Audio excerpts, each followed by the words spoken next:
I'm your host, Dino, and get ready to be inspired as you learn exactly how to own your role. And once again, welcome everybody to the Own Your Role podcast. Excited to have you here for an episode where we get to dive in again to unique entrepreneurs and people who are doing things just a little differently in order to make a living, in order to change the world. And my guest today is no different. I actually had the honor of being on his podcast a few weeks ago, sharing my story that I don't often tell as much because I'm usually interviewing people more than I am actually going through my own story. So that was a great experience. And I thought, hey, let's return the favor and have him on our show. So our guest today is Brigham Blackham, and he is going to share with us his side of entrepreneurship that I think you'll find very interesting. Now, before we get into that, I just wanted to once again thank everybody for subscribing and liking and sharing this podcast with your colleagues and friends. I happened to visit the one of the largest orthodontic events in the country, maybe the world, just this last weekend, the American Association of Orthodontics. And it was awesome to hear people come up and talk about the episode that they just listened to or the thing that they heard a while ago they're still talking about from one of the podcasts, or the guest that really connected with them. It's even better when I hear from people about how they actually connected with the guest and that guest is helping them in one way or another, or gave them an idea in one way or another. So hopefully that will be the same case today. So thank you everybody once again for being part of the show and part of the audience. Brigham, welcome to the show. Oh, Dino, thank you so much for having me. It's always a great time when we get to connect. And I can't say more other than you're a fabulous mentor, fabulous speaker. I love being in the same room as you. So thank you. Thank you. I really mean such a that pleasure. really means a lot. I appreciate that. Well, it's not about me, Brigham. It's about you. So, it's not about you. Wait a minute. I don't know how to do this. If it's not about you. Oh, shoot. That's true. It's hard. If you ask my kids, they would say the same thing that you just said. So let's do this. I always start the episode with stories. What is your story? How'd you get to doing what you're doing? And I'm sorry, I need to turn off my notifications. Do you know that's a bad host there? But make sure we want to hear your story of how you got to do what you're doing now. Tell us a little bit about your background and let us know what is the story of Brigham. Absolutely. Well, I'm going to first start off. I used to be a Mandarin Chinese teacher and theater teacher in high school. Okay. So I was in the trenches with these students. I love seeing kids' eyes light up, and it fed my soul. However, one thing that I noticed after looking at my pay not go up as fast as I thought it would, that it wasn't going to feed my family very well. As a teacher, that's crazy. As a teacher.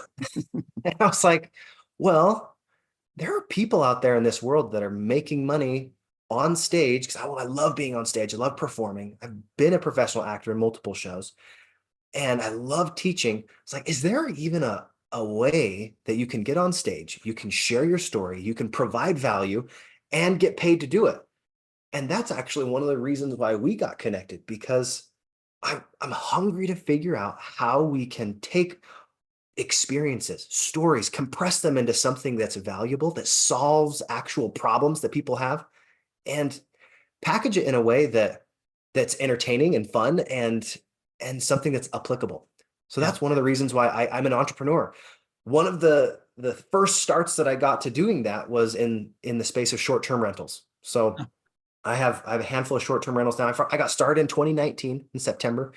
I got my very first short-term rental there. I was actually doing a little, I want to call this like an idle asset. My parents had this little one-bedroom apartment. It was not doing very much. It was like $400 a month. And you're like, wow, that's really not making very much. But I was like, can I try this Airbnb thing? And they're like, sure, go try it out.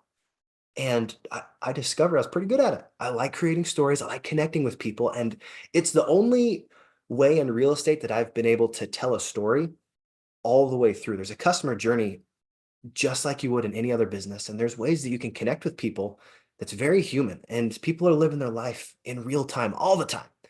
And I've been able to connect with people from all around the world. I've been able to use my Mandarin, my Spanish, be able to connect with people in ways that I never thought were possible in other ways. So that's when I got my very first rental, 2019. And now I've been doing that for the last 4+ years. I've got 9 rentals of my own and 1 more that I manage. I'm just growing my short-term rental portfolio. so that I can have an engine that lets me go and play on stage more, let me go and connect with more people Nice. and express my creativity. And that's one of the reasons I love what I do, is because I love providing value. I love sharing great stories and connecting with people in a way that they want to be connected with, and seeing what's possible for them. So that's a little bit about me. So you manage the short-term rentals, you own your short-term rentals, and well, I want to get into that in a moment. But when it comes to, are you still doing the teaching of the Mandarin and all the fun stuff out No, there, what or I did you ended up doing you found another 2 passion? years ago, yeah, 2 years ago, I actually, because of being able to manage these short-term rentals, I was able to walk away from my job. Mm, So I'm doing this as a way that I can go be creative again. I can mm. run my own podcast, which is called Levelin Up with Brigham Blackham. Got to check out Dino's episode; it's super good. Yeah. Yeah, the edutainment factor is what we talked about. But one of the things that I've been discovering is that there are digital stages, there are live stages in person. There's also stages that you can own yourself. Like my friend Greg Kimball, he owns a stage in his basement. And I was like, Mhm. that's a bucket list item. I want to have a stage in my basement. That's awesome. So you think about it, if we want to perform, there are ways you can perform for a profit, or there's ways you can perform just to help somebody out. You could Yeah. go be a community performer. And I'm like, well, if I want to turn this into a business, you have to take it serious, because hobbies really don't pay very well. They, Typically they not. just they just kind of drain your bank account. But if you can find a way to take your passions and compress it into something that's valuable for somebody else, that solves a real problem, then you can have those passions turn to profits. Yeah. Love that. And so you're able to make that something where I think a lot of people would love to do, is have this, not always a fan of passive income, but income, a self-generating income, if you will, to where the reason why I'm not a fan of passive income, by the way, people, is that I get the term, I understand the power of it. It's, it's actually a lesson I learned from my buddy, Garrett Gunderson, of what in life is passive that actually you pay attention to and wants to stay around you longer. Like if you're Mhm. married, if you were like, I have a passive marriage, it's like, well, okay, that's probably not a good thing. Or I'm passive about my health. Okay, you're probably not very healthy, right? So passive income, I think, gives this like term and this feeling of I don't have to do anything for it. That's not true. It can be self-generating, but you still have to play with it and make sure it's and be a good steward over it, if you will. So that helped you become to where you can step away from your job. Now, when you are helping people with their stories, when you're helping people really connect with other people through story, Yeah. what does that bring out in you? Why is that so exciting for you? And why is that the area that you landed? I think the reason why is when you see someone go from, oh, I don't have a story, or I feel like my story is not meaningful, and you ask a few pointed questions and they have their eyes open up and they're like, wow, that is powerful. But let me give you a concrete example. I had a friend that his name was Steve. Okay. I was talking with him in Cancun at one of our retreats. And he's like, man, I've been part of this community for like a year. I haven't done anything. I'm not very good at real estate. I don't have much of a story. I was like, well, wait a second. Let's see what you have done. Let's talk about your actual results. I asked him a couple questions about himself. And he's like, well, I've changed my mindset about finances. I've started to increase my cash flow about $1,000 because of the ways that I've been able to utilize some banking strategies.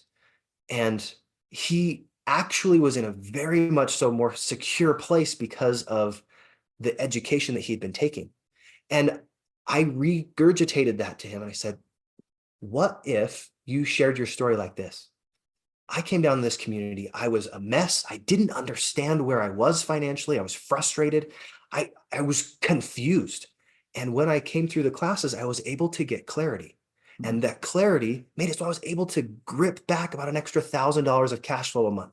Mm, It has made all the difference. I bet. That type of a story, someone that beforehand thought they had no story, now it can land, it can impact them in a way that you're like, oh, I have had results. Mhm. Sometimes those little results, if you phrase it correctly, can have a lasting impact on someone. That's Yeah, why I'm so passionate about it. absolutely. I think as too often we look at there's the gap in the gain principle, right, from Ben Hardy and Dan Sullivan, of the idea that we're always looking what we don't have. We're comparing ourselves to other people, living in comparison. and not willing to look back at the gains that we've had, that all the things that we've gotten through to get us here, to help us actually be authorities in this little area of our world. And too often people overlook that. Well, when it comes to creating stories or helping people understand their stories, what do you think is the thing that kind of blocks people the most from seeing their story? I know we just talked about the gap in the game, but No, with your absolutely. experience, what is it that you feel like people are just not seeing? Why are they too close to it? What is it? Is it the lack of feeling like it's special, like anybody would care? What do you think? There are multiple ways, but what I find most common is people compare themselves to someone's finished product when they're at the beginning, Yeah. or maybe they're like barely in the middle. Mm, And what's crazy is every single person has an amazing story. And if you really boil it down, the way you share your story will determine whether or not this is something that's impactful or not. You can have someone that's brand new, that's their very first day in any company, any product, and because they made that decision to join, they have a story. There are reasons that they're doing certain things. Maybe it's like, hey, I'd never tried this yogurt before, but as soon as I tried it, I was like, man, I'm hooked. This is my favorite yogurt. Now they just shared a simple story. It's a little testimonial, but those testimonials, because they are real, because it's their experience, nobody else has that exact same experience. And that's for good or bad. So if you could eliminate trying to think, hey, my story isn't as good as somebody else's, and instead say, how can I articulate my story in a way that connects with an audience? How can I make it more relatable? What is it about my story that could help somebody? Or is there something that I experienced that somebody else needs to hear as well? mm, When you're coming from a story from the point of how do I serve rather than what do I get out of this, you're giving a gift to your audience rather than expecting them to give you flowers mm. and throw their praises on stage. It changes the way that you think. I think that's the easiest way to respond to that question. I like that. I like that a lot. As you were talking, I was thinking about how many.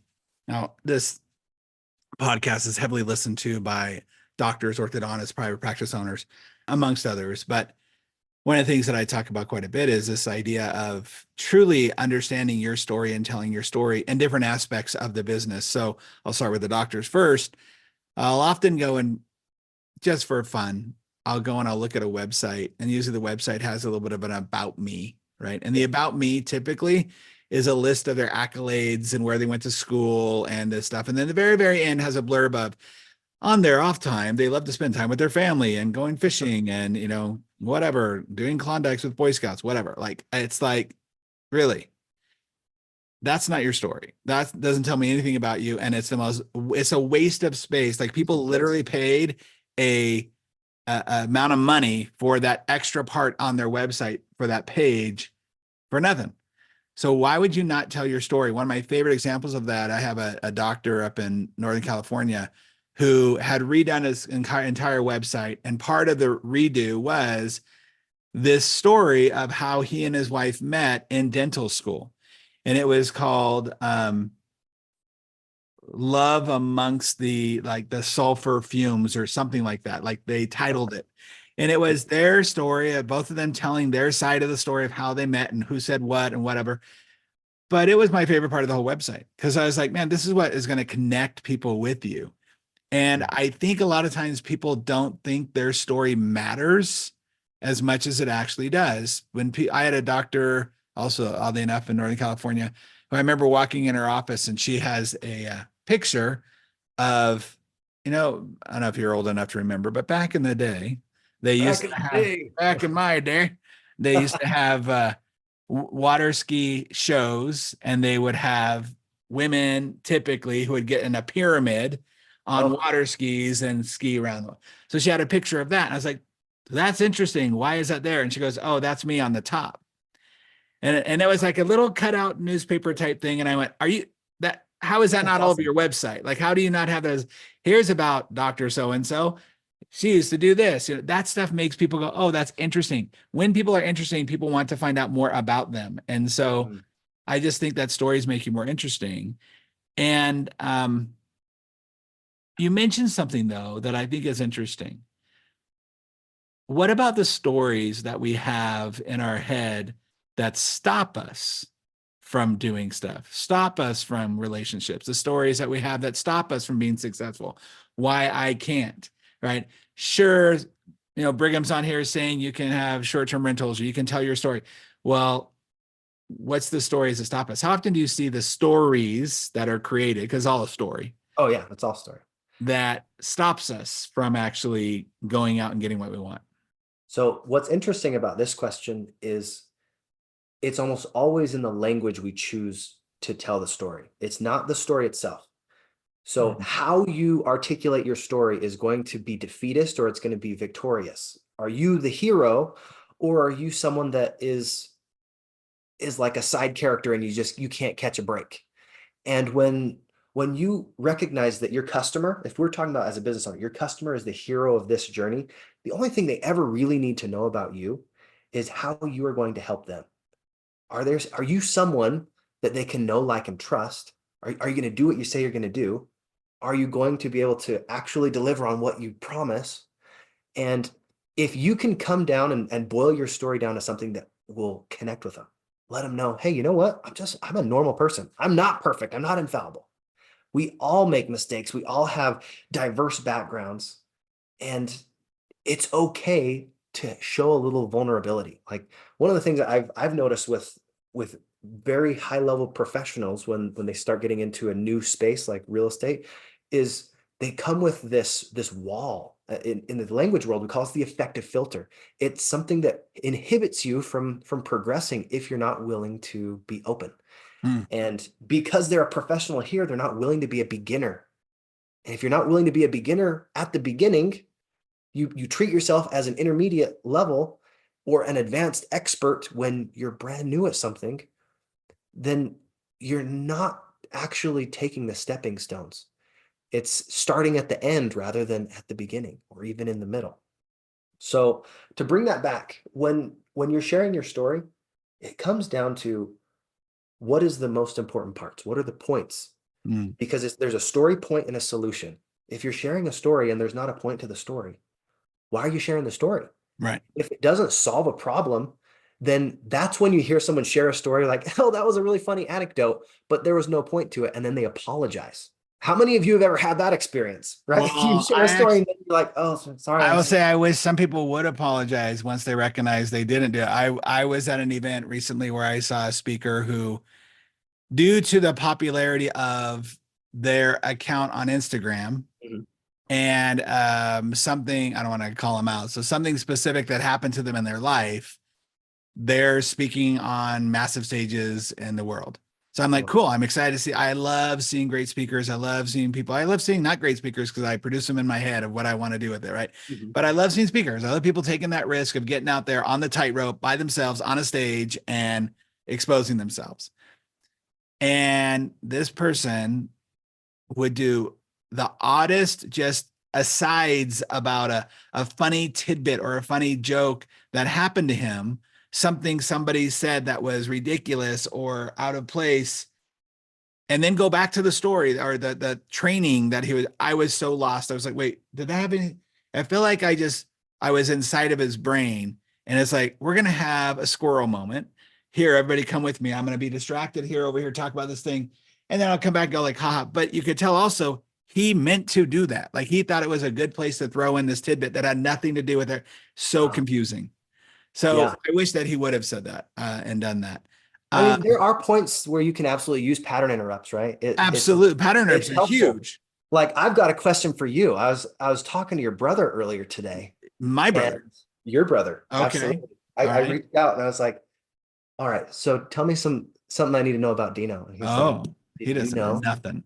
Did you know that Dino was in a parade? And I was like, what type of parade? Like, was this like a gay pride parade? What are you talking about? He's like, no. Wait. Crocodile. He was a crocodile. Why did you go there first? Why did you go to the gay pride parade thing? That's concerning to me.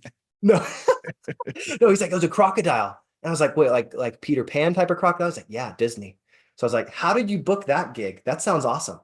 Well, first of all, he's wrong. I was not a crocodile. I was an alligator. Who's an alligator? And it is alligator from Fantasia. There are two different Fantasia? things. Any scientist will tell you there's a difference between a crocodile and an alligator. I was an alligator in Fantasia, and I was a dancing alligator in Fantasia. If people who have heard my stage stories, especially around Own Your Role, I talk about this in there about how I always wanted to be a Disney dancer. That was my whole life. I wanted to do that since I was like 6 years old. Got an opportunity to audition for it when I was 18 and became a dancing alligator. And Right. and it was a 1-season job. I went, oh, I got to fulfill that dream next, because it wasn't all it wasn't all it was chopped up to be. But yeah, I mean, that's part of a story, right? Of like why did I do that? Why did I want to connect with to Disney and be a part of that? I have the story of sitting on the sidewalk and watching and somebody waving at me and making me feel special in that moment. It all builds a story, right? To connect to it. So I love the idea that, you're either the victim or the hero in the story typically. And I think a lot of people will even say, sometimes they'll tell a story that justifies why they're not doing something or why they can't or whatever. They have that victim mentality, but they look at it as justification. Well, of course I can't because I'm fill in the blank, because I was born poor, or because I was, my parents divorced, or blah, blah, blah, blah, all those reasons why. And I think also when I talk about the habit of stories that don't serve us and the stories that hold us back, it's really remarkable how we are as human beings. We all know we make up stuff in our own head, but we don't fully, I think, embrace the idea that a lot of the times they're BS. A lot of times they're not real. They're just made up stories. BS, it's our belief system, right? I got that from yeah, BS. yeah, true. Yeah. Speaking of that, my brother, it's funny too, because then we have two different stories going on, right? My brother and I grew up in the same household, went through the same experience. He's 5 years older than I am, 6 years older than I am. And he's old, we'll just say that. He's old. Okay. He's an old crotchety man.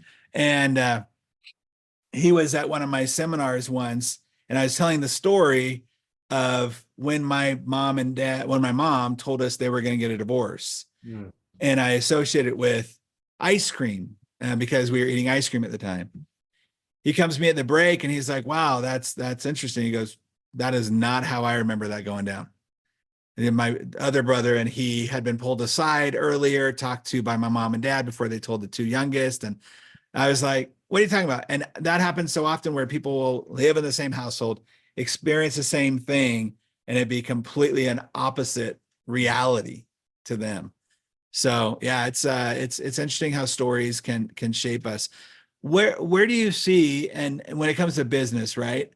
Where do you see it most important for people to really understand or to be able to express that story? Because you can't always tell your full long story, right?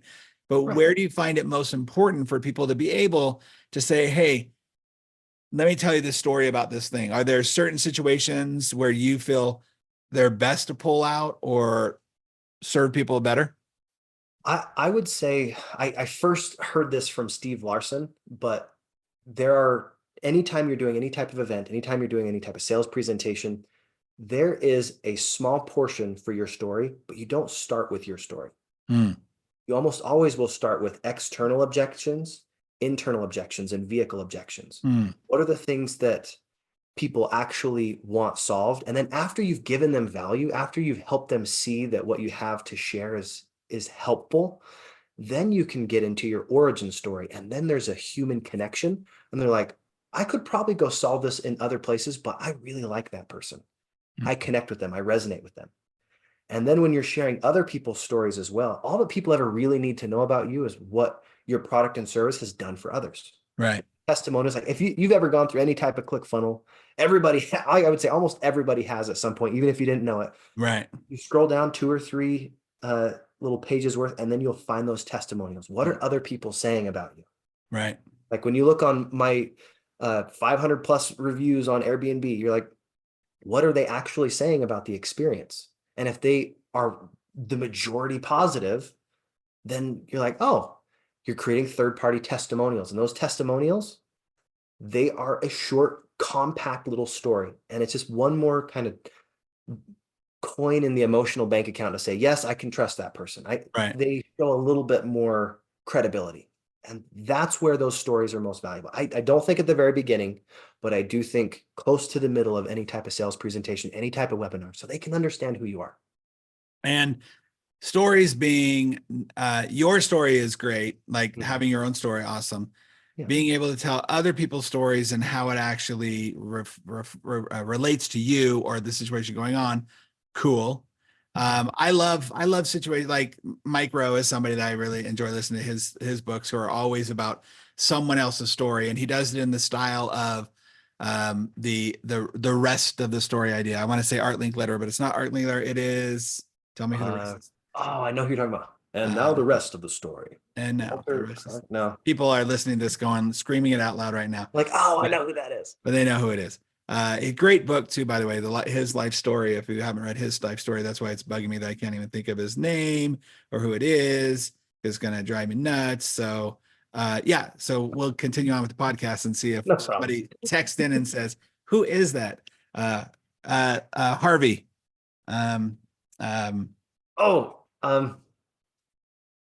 Paul Harvey. Paul Harvey. Yes. Okay, see, we can help each other right there. There you go. Well, there we go.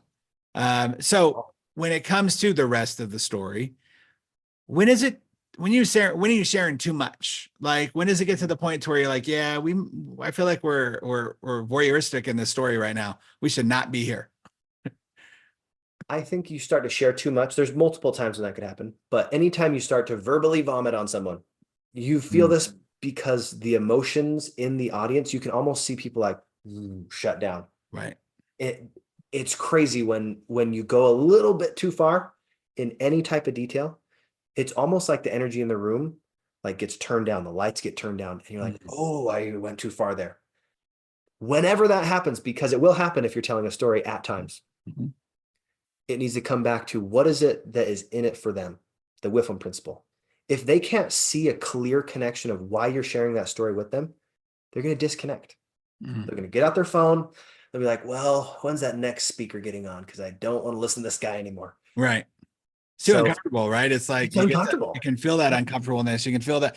I say this a lot when it comes to emotion. I used to just talk about you have to be over your story of emotion before you can tell the story of emotion. Not meaning you don't want to have emotion, but there's a speaker at the NSA last year who said it better, and she said, "Do not tell a story that you're not finished bleeding from yet." I like that. Which means you can still be hurt by it, but if it gets you to the point to where you start crying so much that you can't continue or you need a break, and now everybody's real comfortable because we're like, okay, what do we do here? How do we help you? You're not there on the stage to be helped, right? You're on the stage to help. However, I also think that I also think that there are, I say this often, there's telling a story and then there's storytelling. And I think sometimes people will tell a story like, so yesterday I woke up and then I had a coffee and then I went to walk the dog and he pooped 3 times when we were out. That never happens. He did that one time. And then I went to, it's like, what's the point? Check mark. Telling my story. I don't want you to tell me a story. I want you to storytell, meaning I want it to be engaging. I want it to, so what for you is that kind of big no-no when it comes to storytelling? We talked about emotions. We talked about telling the story.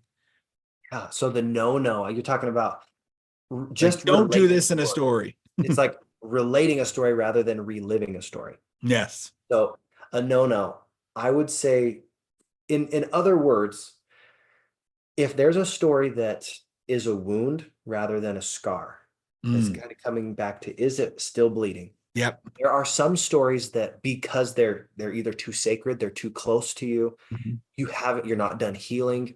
Those stories, you can't be in control of your emotions. And because of that, just wait for that story. It might be a week. It might be a couple years before you can share that and be under control. Here's the reason why that's so important. There is a time as an actor where you have a lot of energy. And if you don't focus that, the audience doesn't get your message. As a speaker, our focus is to figure out how do we translate this message into something that's meaningful, and give them a cathartic experience, a purging of emotion. Let them actually experience that motion of saying, man, I've been there. I get that. I see you. I hear you. I feel you. And I'm with you. If you don't give them that experience, then there's some type of disconnect. And maybe you're in your head and you're just like, here, I'm going through the motions. Here's the story. And because it's not for them, you miss out on that connection. And theater is ephemeral and fleeting. It's here and then it's gone. That moment just disappears. Yeah. But as soon as you recognize this is something magical, we get to experience this together, and you bring them into that experience and you relive the story, it changes the way that you storytell. Is it all right if I share a quick story? This is one that happened to me recently. I no longer am hurt from it, but it still is a little tender.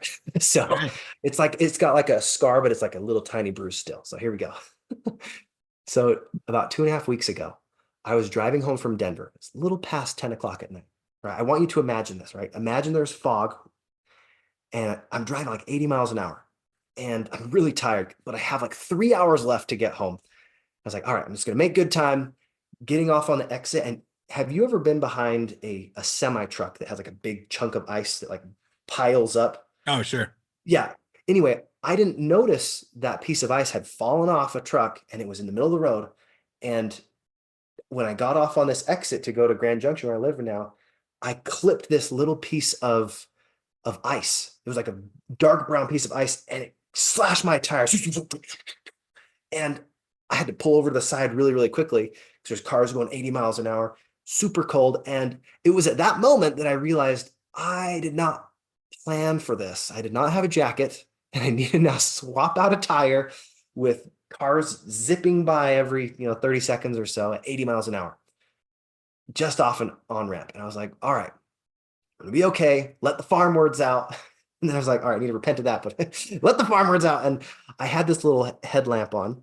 And anytime a car was getting close, because I didn't have any of those flares, the car was getting close and I was like, get out of the way. And they would kind of move to the side a little bit. And I finally got this wheel off. I swapped out the tire, and this was the lesson. You ready for this? I had these white gloves on, this little cotton gloves to change the tire so I didn't get all dirty. And I remember hearing this lesson years ago from somebody else, but it's different when you experience it. Had these white gloves on, I'd swapped it out, and the white gloves, what happens when you get them dirty? They're no longer white. They're grimy. There's a little bit of soot on them. And I remembered, you know what? Who you associate with, the experiences that you have, they're going to sometimes leave you dirty.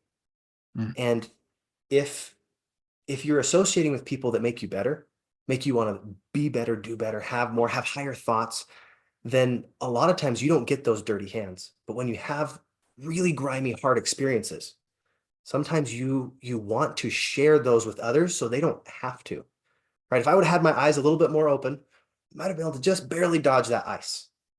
But because I was a little bit distracted listening to some audiobooks, didn't quite respond quick enough. And I had that experience. So whenever you have something that's challenging, you have a choice. Am I going to let this challenge just live on my gloves and be dirty? Are they going to be hard experiences that don't instruct and help others? Are they going to just come to me, or are they going to go through me? And this change of saying, you know what, I'm going to let this experience go all the way through me, process it so I can make it meaningful. I can make it mean something. And as soon as you can have an experience mean something, it can be instructive, not just for you, it could be instructive for somebody else. And all of us, every single one of us on this call, every single one of us in any type of business, there are experiences that you've had that if you allow it to not just come to you, you've experienced it, but actually allow that experience to go through you. You process it. You think, how can I use this to solve somebody else's problem? How can I use this to help somebody else, to be instructive? That process of thinking through those stories and allowing those stories to go through you, there will be some story that you can share that can absolutely change someone's life. Yeah, I totally believe that. It's the story that changes people's lives. It's not, your accolades and even a lot of times your information. I am a big fan of the idea, and thank you for sharing that, because I think that the idea around what sticks to us and what we're going to let pass through can be a lesson in so many places in our life, right? Like where I remember hearing, I think it's she's an actress, she's a Latin actress, she's from Mexico, not Sofia Vergara, but I know what you're talking about when she's talking about swearing and language. stuff. Someone's Yeah. So like, "Hey, you have pink you hair," or speak, whatever. you speak Chinese, right? I speak I do, Japanese. yeah. So this idea of if you were to swear to me, swear, call me names and tell me what a terrible person I am in Chinese, I'd be like, okay, Selma Hayek is a person. And she's like, yeah, if somebody swears to you in a different language, you have no idea. It doesn't emotionally affect you. You don't know what's going on. So we need to treat all of those insults or all those thoughts in that way. I don't know what you're saying. Like I don't know the word stupid when it comes to me. I don't know the word, whatever. It's like that is incredibly powerful to be able to do. Yeah, that reminds me of I think it's Max Lucas that wrote You Are Special. You ever heard that book? No. I love reading this to my little kid. It's a tiny little story about these Oh, I little never wooden told my kids puppets. they were special, so I would You not. never told your kids. My kids were not special at all. But it was this idea, like these little puppets that they went all day and they were giving each other stickers, little dot sticker for anything that they did wrong, or a gold sticker. It was like a star if they did anything that they liked. And then there was this one day that I think his name was Puccinello or Punchinello, I don't remember. The main character is getting all these little dots on. And he's like, man, that lady right there, she's a little different. She didn't have any dots. She didn't have any stars. He went and tried to put a little dot on her. Well, you don't have any stickers, so here you go. And didn't stick to her. He's like, how did that happen? It's like, go talk to the maker. He goes up to Eli, the puppet maker, and eventually he learns that those stick to him because he lets them stick to him. And he can choose whether or not those stickers stick to him. And I think that's how any label is. Yeah. Anytime you tell yourself, I don't have a story, or this isn't important, or whatever it is that you put on yourself, it's actual words that you are choosing that follow I am that will either define you in a positive way or a negative way. You're the only person in the whole world that can say I am and then put a label there. Yeah, absolutely. I totally agree with that. Anyway, I like that little story. It's really cute. Well, geez, speaking of labels, unfortunately, we have come to close to the end of our time together, but thank you for sharing your information with us and your idea around stories. I really hope that people understand the power of their own story. Even I will often go in and talk to treatment coordinators in the dental space and orthodontic space and ask them, they're in an orthodontic space, say, what is your braces story? And people usually don't think about that. You just don't think about, but if you're going to be selling something, if you're going to be enrolling people into getting their own, I hope your story is somewhat positive or you found the positive in the story. Because if not, if you're like, oh, I hate it, it was the worst experience ever. Oh, and now you're selling those things, that's not going to be helpful to the story. You want to add to a positive story for the other person so they can have a good story to lean on and to build on their own. So I appreciate that that's so important to you. How can people get a hold of you and connect with you more around how to build their own story? Absolutely. I think the easiest way for right now is go to my podcast, Levelin Up with Brigham Blackham. It's on YouTube. Definitely check out the one with Dino. And then find me on social media. I'm the only Brigham Blackham on Facebook. I'm the only one on YouTube. So pretty easy to find me that way. And I'd love to share more content with you guys, and always grateful to have an opportunity to connect with you, Dino. It was a pleasure, man. Love that. Love that. Okay. Well, for the end of our show, we have 4 questions that we ask everybody based upon role, ROLE. Okay, And awesome. these are off the top of your head, quick rapid fire responses. All Great. right. So number 1 is based upon R being the responsibility. What is your highest and greatest responsibility on this earth? To God, as a disciple of Jesus Christ. Okay. And Number then probably 2, the next one would be my kids and as a father. as a father. That's good. Yeah. What do you want as the ultimate O outcome for your life? To positively impact, inspire, and uplift leaders to have joy and reach their God-given potential as I reach mine. What do you consider true leadership to be? Raising your hand and saying, I'm here to help. Last question is based on experience. Now, there will be a moment, a time in our life where every single one of us will have our last moment on this earth. We'll take our last breath. Hopefully, that's years and years and years from now, decades from now. Either way, we will have that moment. So, what experience do you hope or want to have between now and dead?